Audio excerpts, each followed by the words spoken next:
belum ya?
Daya dia ya.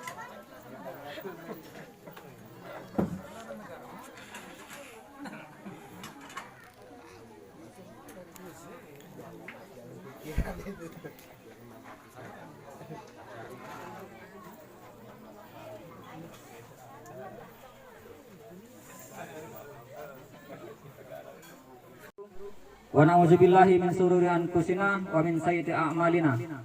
May yahdihillahu fala mudhillalah wa may yudhlil fala hadiyalah. Asyhadu an la ilaha illallah wahdahu la syarikalah wa asyhadu anna Muhammadan abduhu wa rasuluhu la nabiyya ba'da. Bapak-bapak, ibu-ibu, jemaah walimatul urus rahimakumullah.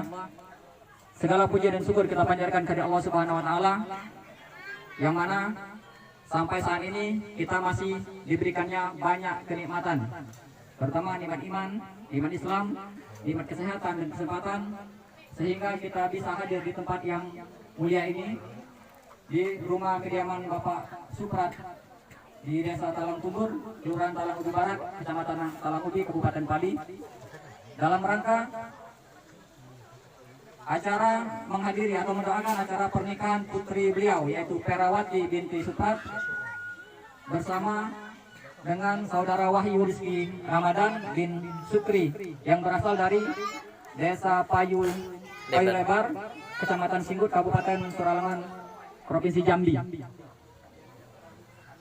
Selanjutnya, salawat dan salam kita panjatkan kepada junjungan kita Nabi besar Muhammad SAW beserta keluarga, sahabatnya, serta pengikutnya, dan semoga kita semua yang hadir pada kesempatan yang mulia ini merupakan pengikutnya yang setia. Amin ya rabbal alamin.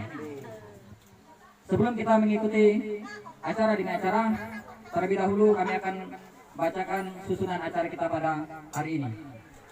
Yang pertama pembukaan, yang kedua pembacaan ayat suci Al-Quran, yang ketiga kata sambutan dari tuan rumah, yang keempat kata sambutan dari mempelai laki-laki, yang kelima acara inti yaitu prosesi acara akad nikah antara saudari Perawati binti Suprat dengan saudara Wahyu Rizki Ramadan, dan terakhir adalah penutup. Untuk mempersingkat waktu, marilah acara ini kita buka bersama-sama dengan baca basmalah. Bismillahirrahmanirrahim. Kita masuk ke acara kedua, yaitu pembacaan ayat suci Al-Quran yang insya Allah akan dibacakan oleh saudara Peri. Kepada saudara Peri, kami persilakan. Aduh.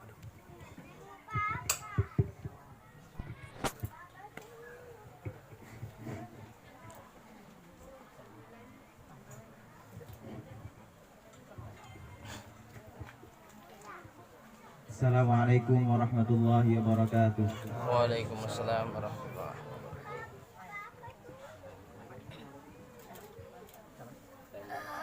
A'udzu billahi minasy syaithanir rajim. ومن آياته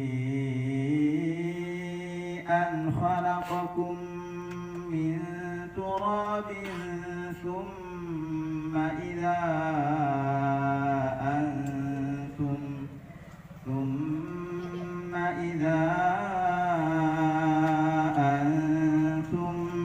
بشر تنتشرون ومن آياته أن خلق لكم من أنفسكم أزواجا لتسكنوا إليها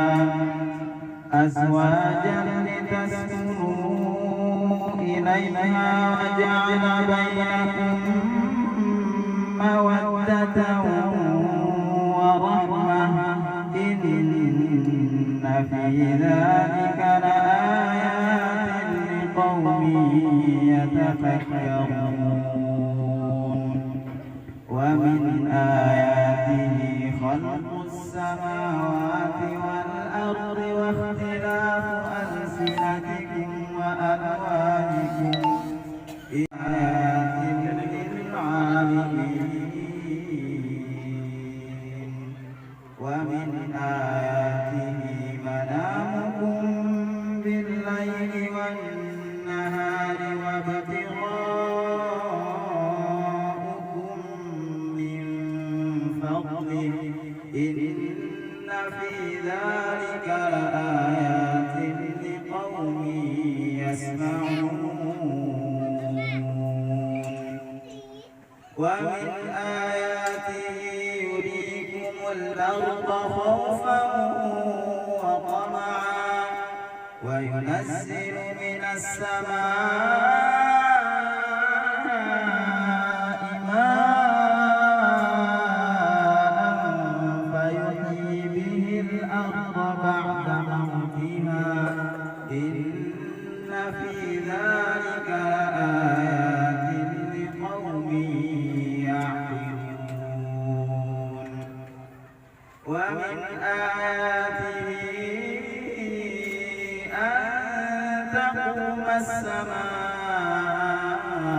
والأرض بأمره ثم إذا دعاكم دعوة من الأرض إذا أنتم تخرجون وله من في السماوات والأرض كل له قانتون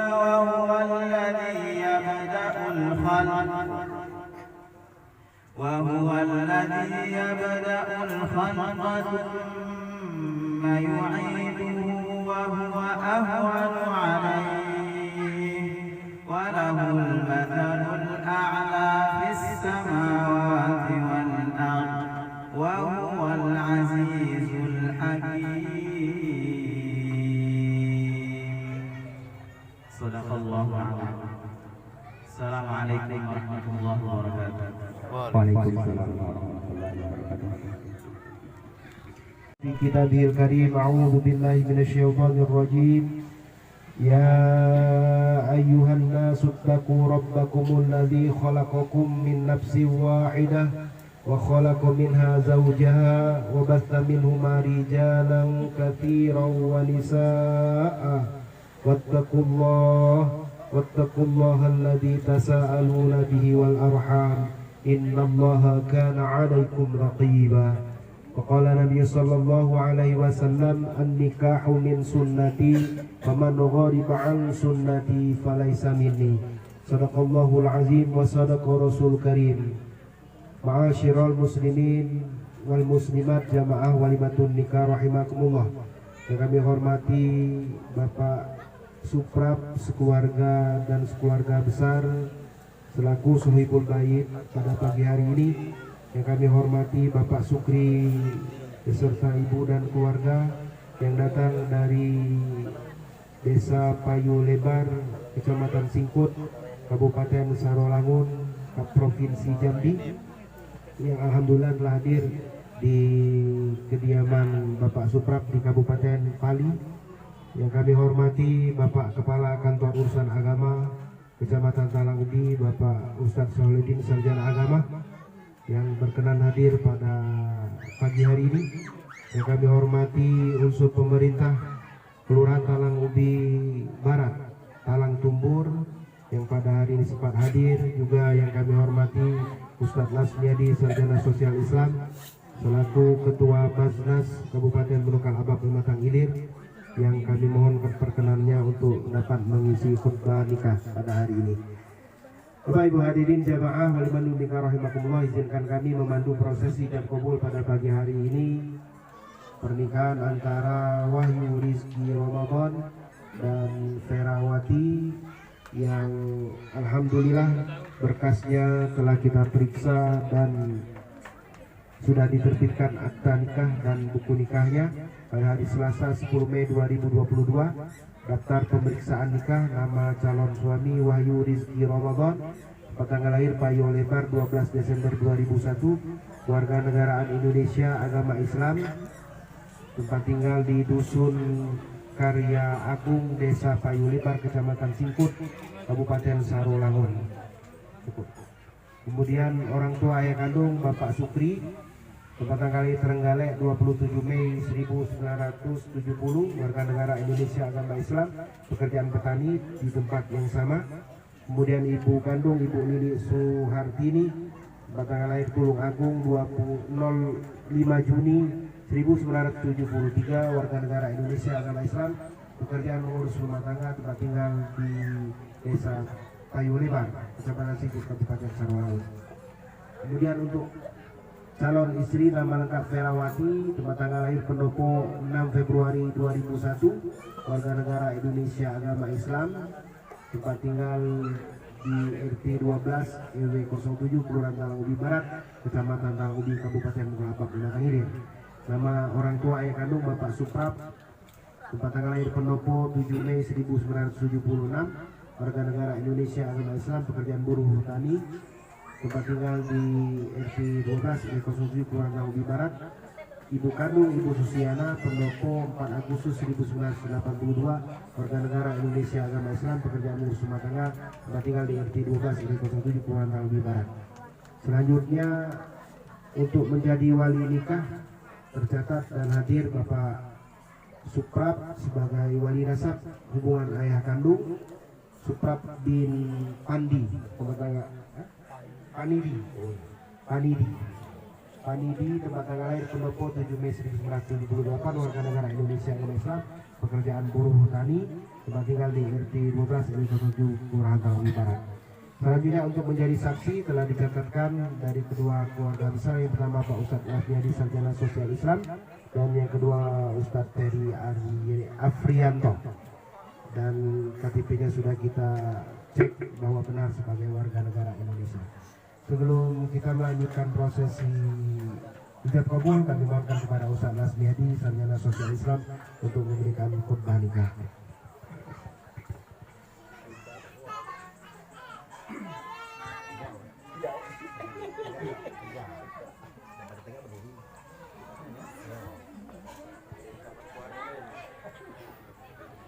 Bismillahirrahmanirrahim. Assalamualaikum warahmatullahi wabarakatuh.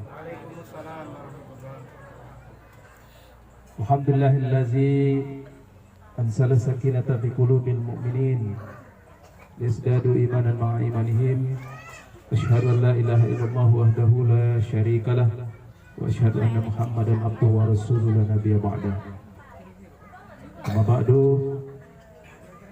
yang kita hormati, kita muliakan Pak Suprap beserta istri dan keluarga besar, Pak Sukri beserta istri dan keluarga besar, orang tua dari kedua calon mempelai, Ananda Ferawati dan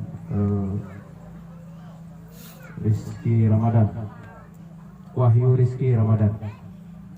Mudah-mudahan apa yang menjadi hajat yang sudah diniatkan oleh dua keluarga besar ini, Allah Subhanahu wa taala memberikan kemudahan kepada kita semuanya. Amin. Yang kita hormati, kita muliakan Kepala KUA Kecamatan Talang Ubi, Pak Solihin SAG, insyaallah sebentar lagi nambah haji di depannya. Amin. Dan Pak Haji Robianto, Sarjana Sosial Islam, selaku penghulu yang memandu acara akad nikah pada pagi hari ini. Bapak Ibu semua tamu undangan yang tidak bisa saya sebut satu persatu. Alhamdulillah, kita bersyukur kehadiran Allah Subhanahu wa taala pada pagi ini. Allah Subhanahu wa taala memberikan anugerah yang luar biasa kepada kita, diberikan sehat, diberikan sempat, diberikan nikmat yang luar biasa, bisa hadir dalam acara akad nikah dan insyaallah nanti tasyakuran walimatul nikah antara Ananda Wahyu Rizki Ramadan bin Sukri dengan Ananda Perawati bin Suprap. Mudah-mudahan segala kemudahan, segala keberkahan Allah turunkan kepada kedua calon pasangan ini. Kita bersyukur kehadiran Allah Subhanahu wa taala karena biasanya saya kurang tahu kalau di Sarolangun, kalau di Pali ini memang salah satu waktu yang paling baik untuk melaksanakan akad nikah itu setelah Idul Fitri biasanya.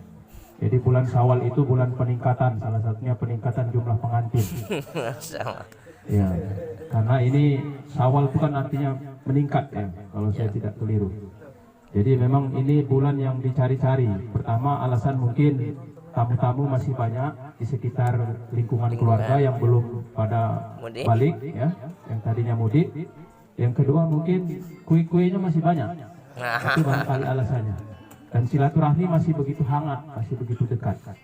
Ibu bapak hadirin yang berbahagia, dua keluarga besar yang saya hormati, kita bermohon kepada Allah Subhanahu wa taala, mudah-mudahan Allah Subhanahu wa taala menyampaikan salawat dan salam kita kepada baginda Nabi kita yang mulia, Nabi besar Muhammad Rasulullah SAW, yang pada hari ini sunnahnya yang sangat agung dan mulia ini kita laksanakan dan insya Allah sebentar lagi akan kita saksikan bersama-sama. Bapak Ibu hadirin yang berbahagia,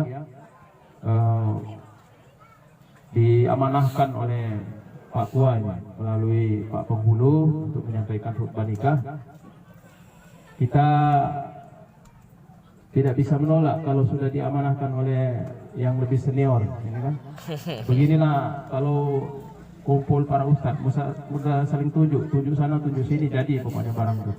Bapak Ibu hadirin berbahagia, alhamdulillahirabbil alamin, wassalatu wassalamu ala asrofil anbiya'i wal mursalin wa ala alihi washabihi ajma'in, amma ba'du. Allah Ta'ala fi kitabil karim, a'udzubillahi minasyaitonir rajim, bismillahirrahmanirrahim, wa min ayatihi an khalaqalakum min anfusikum azwaja litaskunu ilaiha wa ja'ala bainakum mawaddatan wa rahmah, inna fi dzalika liqaumin yatafakkarun. Bapak Ibu hadirin yang berbahagia, bicara tentang pernikahan barangkali merupakan sesuatu yang sebagian besar dan kemungkinan besar sebagian manusia akan mengalami proses itu. Karena ada juga orang yang mungkin tidak sampai menikah kemudian Allah Subhanahu wa taala memanggilnya. Tapi hampir sebagian besar manusia laki-laki dan perempuan itu pasti akan mengalami proses yang namanya pernikahan. Dalam proses menikah ini banyak sekali ada Al-Quran yang sudah menceritakan kepada kita, hadis yang sudah menjelaskan kepada kita.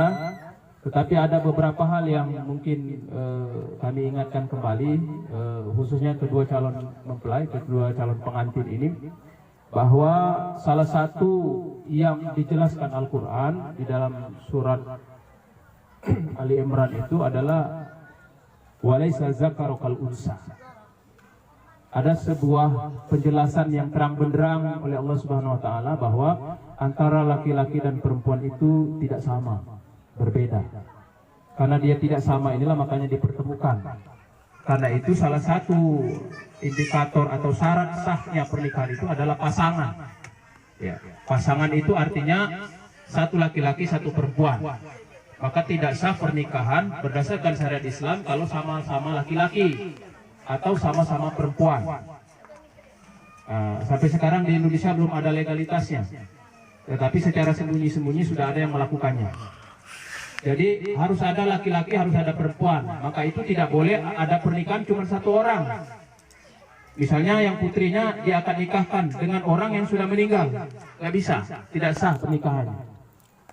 Jadi secinta apapun, sesayang apapun, tidak bisa menikah orang hidup dengan orang yang sudah meninggal. Karena syariatnya begitu, harus sama-sama hidup. Itu diantara syarat-syarat pernikahan.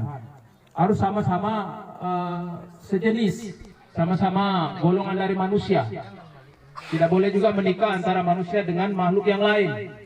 Kan ada tren zaman sekarang menikah dengan bangsa di luar manusia, komunitas jin misalnya. Ada orang menikah dengan golongan jin karena untuk sesuatu dan lain hal. Ini juga tidak sah pernikahannya. Tetapi yang pasti Al-Quran mengatakan laki-laki dan perempuan itu berbeda.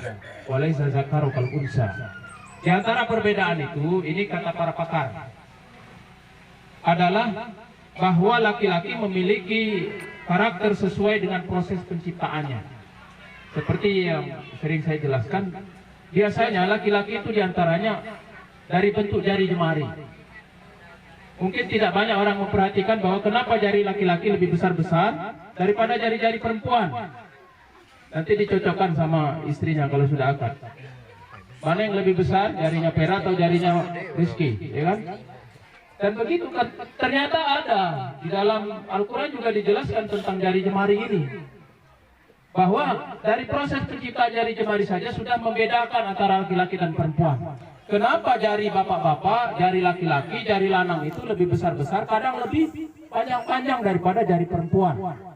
Karena itu menunjukkan bahwa tanggung jawab cari rezeki, cari nafkah itu ada pada laki-laki. Dia dibekali fisik yang kuat untuk mencari nafkah. Walaupun banyak di zaman sekarang, ya perempuan yang mencari nafkah, yang lanangnya hidup makan, ngutang di toko kopi yang bayar istrinya. Nah, itu. Kayak zaman sekarang laki-laki hanya tinggal minta uang, mau beli rokok, mau jajan, mau apa dengan istrinya yang bekerja. Ini zaman sekarang sudah banyak seperti itu. Nah, kalau bisa nanti prinsipnya Wahyu atau Rizky panggilannya Wahyu, ya, prinsipnya ada sebuah istilah yang mengatakan tidak penting punya penghasilan tetap, yang penting tetap berpenghasilan. Betul. Itu yang penting. Bukan harus punya penghasilan tetap, yang penting tetap berpenghasilan. Karena tanggung jawab itu nanti dimintai di akhirat. Apa yang kau lakukan untuk istrimu? Karena salah satu tanggung jawab suami itu adalah memberi makan dan pakaian. Nggak bisa nanti si Pera terus-terus minta sama Bu Susi, minta baju Bu untuk lebaran. Suami nggak beliin, dia beliin untuk dia baik. Misalnya, minta makan, ya kan? Kalau sekali-sekali, yo, kalau lagi mudik ke sini misalnya, lupa bawa baju atau mungkin persediaan kurang, bisa pinjam kan? Tapi kalau terus-menerus, setiap kali mau beli baju baru masih kembali ke orang tuanya, akhirnya repot gitu dia. Karena itu ada tiga yang saya ingat di dalam tanggung jawab sebuah rumah tangga itu. Pertama memberi makan, kedua memberi pakaian, ketiga memberi tempat tinggal. Tapi tempat tinggal tidak disebutkan dalam hadis, merupakan salah satu yang wajib. Tapi kalau makan pasti itu. Setiap orang mau makan setiap hari. Harus 3 kali sehari kalau bisa kan. Pakaian nggak bisa kalau nggak ganti-ganti. 1 hari 1 paling tidak. Tapi kalau tempat tinggal, kenapa tidak disebutkan di dalam hadis secara jelas? Karena tempat tinggal ini bisa di rumah mertua, bisa di rumah orang tua, bisa di tempat kontrakan. Tapi kalau makan nggak bisa, ya kan? Numpang tempat mertua pagi, siang tempat orang tua nggak bisa. Itu. Tapi kalau kontrakan bisa. Kalau belum mampu punya rumah sendiri, boleh tinggal di rumah mertua, boleh tinggal di rumah orang tua, boleh juga kontrak. Tapi kalau sudah bisa, lebih bagus. Memang dianjurkan kalau sudah menikah, sudah punya pasangan, lebih baik punya rumah sendiri. Karena nanti ada adat dalam rumah tangga yang tidak bisa dicampuri oleh keluarga. Saya juga pesan nanti sama Pak Sukri dan istri dan Pak Suprap dan istri, bahwa kalau nanti rumah tangga Ananda berdua ini sudah berjalan, maka orang tua tidak boleh terlalu ikut masuk ke dalamnya, tidak boleh terlalu ikut campur. Karena banyak sekarang rumah tangga itu bubar karena campur tangan orang tua yang terlalu dalam, terlalu berlebihan. Itu. Yang kadang-kadang urusan sayurnya rasanya bagaimana itu menjadi pemicu. Kalau masuk sini, ini kawan ini rupanya aja masak. Aku baru tahu, kalau tahu dari dulu nggak usah nyari yang lain-lain katanya. Nah, maka ini juga bagi anak-anak gadis harus belajar masak, ya kan? Karena nanti akan punya rumah tangga sendiri. Boleh setiap hari, Pak Solidin ya, pagi beli, siang beli, sore beli, gitu kan? Kalau punya kemampuan. Tetapi yang pasti bahwa masakan istri pasti akan lebih enak daripada masakan orang lain. Kalau suami mencintai istrinya. Jadi itu dari jari jemari saja sudah membedakan bahwa tanggung jawab laki-laki itu akan lebih berat karena dia pekerjaannya adalah mencari nafkah. Bagaimana kalau ada rumah tangga istrinya jari-jarinya lebih besar daripada jari suaminya? Bisa jadi mungkin ada hal-hal lain yang memang sudah Allah sediakan dalam proses itu. Setahu saya, istri itu tidak boleh bekerja di luar rumah kecuali karena ada alasan-alasan tertentu. Salah satunya, suatu hari pernah istrinya Ibnu Mas'ud melapor kepada baginda Nabi SAW, ya Rasulullah, suamiku ini kalau minta duit, kalau bahasa kita di pendopo. Dia nak berjajan, nak ngopi di toko minta duit dengan aku, padahal dia suami aku, seperti itu. Nah, ternyata kata Rasulullah, khusus Ibnu Mas'ud boleh. Kenapa? Karena ternyata Ibnu Mas'ud ini adalah seorang suami yang kakinya itu pincang, yang dia tidak bisa bekerja keras seperti laki-laki pada umumnya. Karena itu istrinya dibolehkan oleh Rasulullah bekerja, berjualan di pasar. Nah ini. Jadi artinya kalau ketika suami tidak bisa menghasilkan penghasilan dalam rumah tangga yang maksimal, istri boleh bekerja. Atau juga belajar dari kisahnya Hajar. Istri boleh bekerja kalau suami tidak ada. Ibrahimnya pergi kan, Nabi Ibrahim pergi, dia sendiri. Kalau nggak kerja, nggak makan, nggak minum. Itu boleh.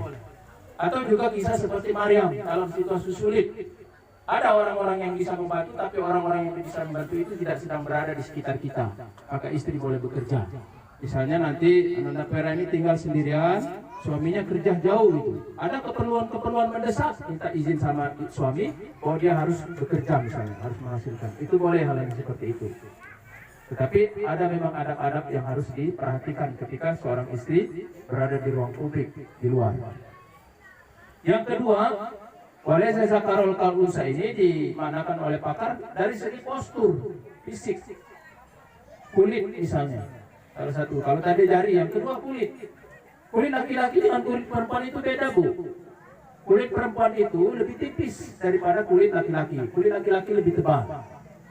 Nah, karena dia lebih tipis, proses penuaannya lebih cepat perempuan daripada laki-laki. Karena itu kalau seorang istri sudah punya anak 2, 3, kendornya lebih cepat daripada suaminya.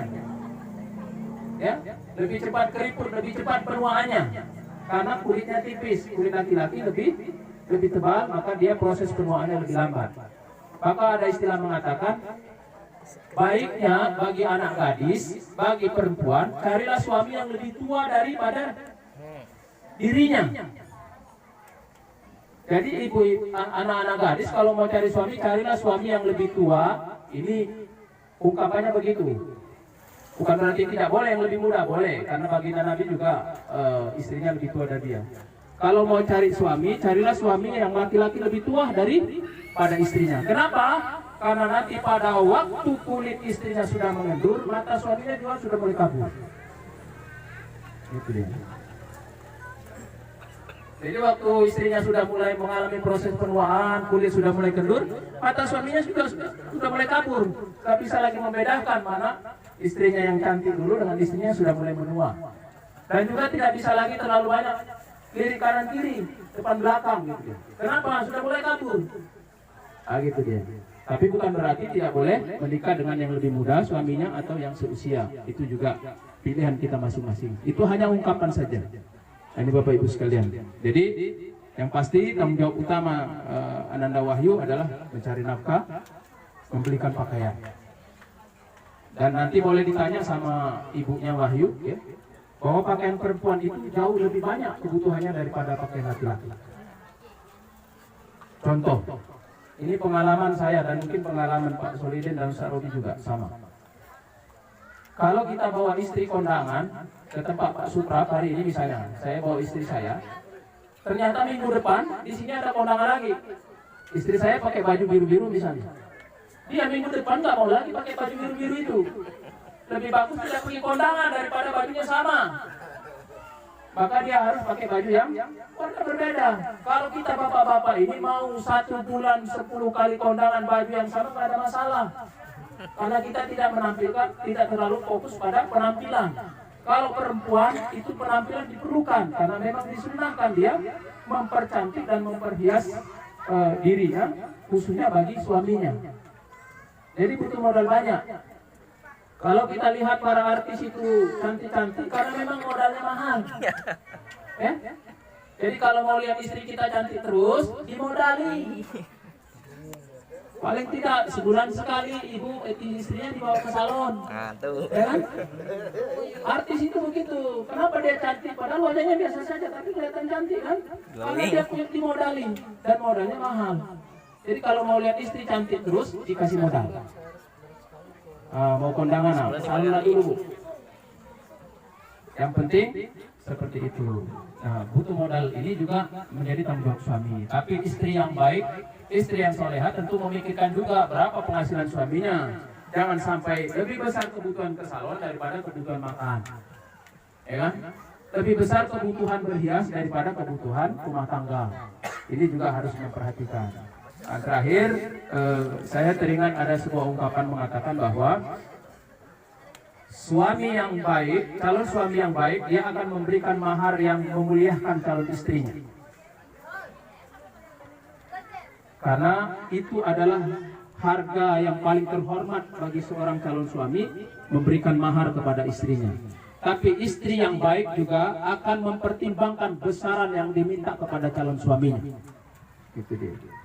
Oleh karena itu, maka mahar itu di dalam Islam bukan pada berapa nilainya, seperti apa besarnya, atau mungkin harga dan sebagainya, tetapi lebih pada kerelaan dari seorang suami memberikan kepada seorang istri dan keikhlasan seorang istri menerima mahar yang diberikan oleh suaminya. Bapak Ibu sekalian yang dirahmati Allah Subhanahu wa taala, ini mungkin pesan kami kepada kedua mempelai, mudah-mudahan menjadi pengingat bagi kita semuanya. Bagi yang sudah paham, mudah-mudahan ini sebagai menyegarkan ingatan kita, dan mudah-mudahan kedua calon pengantin, kedua calon mempelai ini, calon pasangan keluarga baru ini, Allah Subhanahu wa taala senantiasa membersamai dalam membangun rumah tangganya. Amin. Billahi taufiq wal hidayah. Assalamualaikum warahmatullahi wabarakatuh.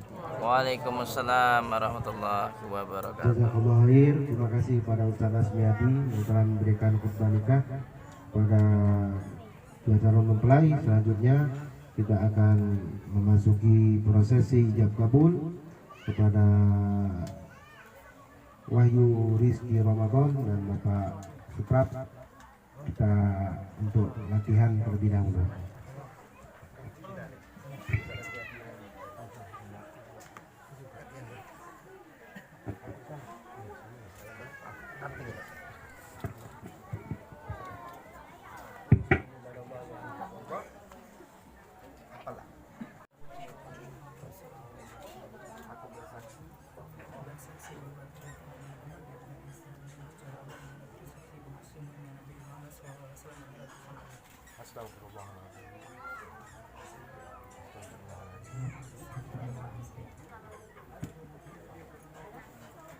Baiklah Bapak dan sekalian, kita beristighfar. Astaghfirullahaladzim, astaghfirullahaladzim, astaghfirullahaladzim, alladzi la ilaha illa huwal hayyul qayyum wa atubu ilaih. Asyhadu an la ilaha illallah wa asyhadu anna Muhammadar Rasulullah. Allahumma salli ala sayyidina Muhammad wa ala ali sayyidina Muhammad.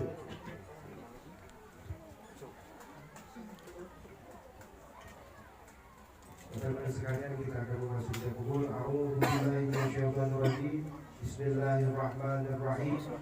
Alhamdulillahirabbil alamin wassalatu wassalamu ala asyrafil anbiya'i wal mursalin sayyidina Muhammadin wa ala alihi wa sahbihi ajma'in. Usikum ibadallah wa iyaya bitaqwallah. Wahai Wahyu Rizki Ramadan binti Sukri, saya nikahkan dan saya kawinkan anak saya Ferawati kepada engkau dengan mas kawin setengah suku emas dan seperangkat sholat tunai. Saya terima nikah dan kawinnya Ferawati binti Suprat dengan mas kawin setengah suku emas dan seperangkat alat sholat tunai.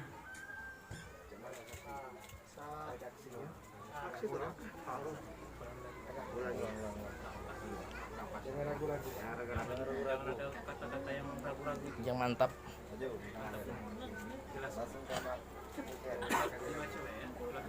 Wahai Wahyu Rizki Ramadan bin Sukri, saya nikahkan dan saya kawinkan anak saya Ferawati kepada engkau dengan mas kawin setengah suku emas dan seperangkat alat sholat tunai.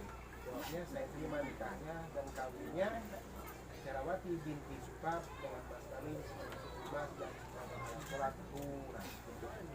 Supaya dia nanti pegang susukan, harus dia baru bapak ucapkan lapas. Laku pegang mahal. Mau tahu. Baik, gimana sekarang kita ulang sekali lagi. Bismillahirrahmanirrahim. Alhamdulillahirabbil alamin wassalatu wassalamu ala asyrafil anbiya'i wal mursalin wa ala alihi washabihi ajma'in.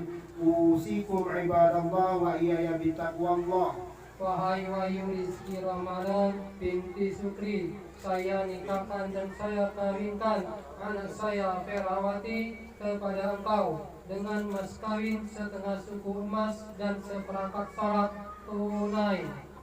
Saya terima nikahnya dan kawinnya Ferawati binti Suprat dengan mas kawin setengah suku emas dan seperangkat alat sholat tunai. Barakallahu laka wa baraka alaika wa jama'a bainakuma fi khairin. Al-Fatihah. A'udzu billahi minasyaitonir rajim. Bismillahirrahmanirrahim. Alhamdulillahirabbil alamin. Ar-Rahmanir Rahim. Maliki yaumiddin. Iyyaka na'budu wa iyyaka nasta'in. Ihdinas siratal mustaqim.